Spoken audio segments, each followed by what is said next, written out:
बारे में बताऊंगी। समांतर श्रेणी समांतर श्रेणी को अंग्रेजी में अरिथमेटिक प्रोग्रेशन कहते हैं। यह एक अंकगणितीय प्रगति है।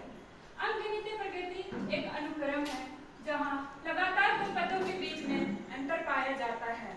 समांतर श्रेणी संख्याओं की ऐसी सूची है जिसमें प्रत्येक पद अपने पहले पद के अतिरिक्त अपने पूर्व पद में एक निश्चित संख्या जोड़ने पर प्राप्त होती है, समांतर श्रेणी कहलाती है।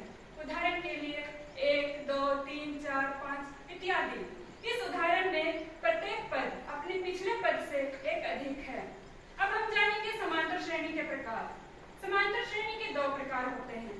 पहला क्रमिक समांतर श्रेणी, जिसे अंग्रेजी में फाइनाइट एपी कहते हैं। दूसरा अक्रमिक समांतर श्रेणी, जिसे अंग्रेजी में इन्फिनिटी एपी कहते हैं। पहला क्रमिक समांतर श्रेणी वह समांतर श्रेणी जिसमें पदों की संख्या समक्रमित हो उसे क्रमिक समांतर श्रेणी कहते हैं।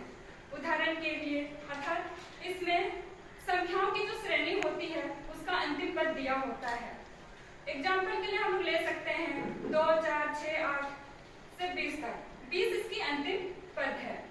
दूसरा अक्रमिक समांतर श्रेणी।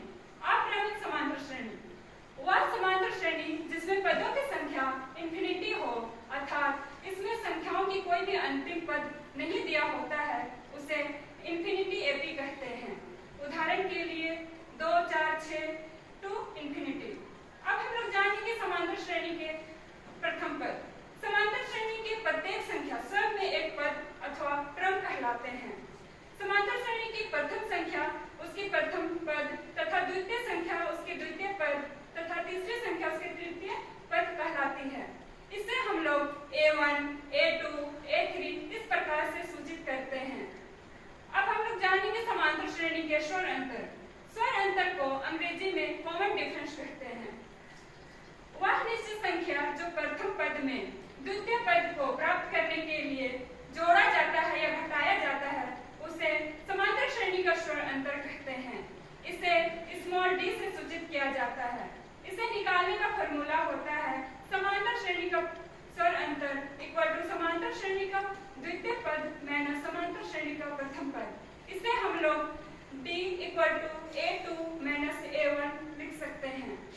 अतः निष्कर्ष के तौर पर हम लोग यह कह सकते हैं कि समांतर श्रेणी वह है जो प्रत्येक दो संख्या के बीच में समान अंतर या समान डिफरेंस को बतलाता है, वही समांतर श्रेणी है।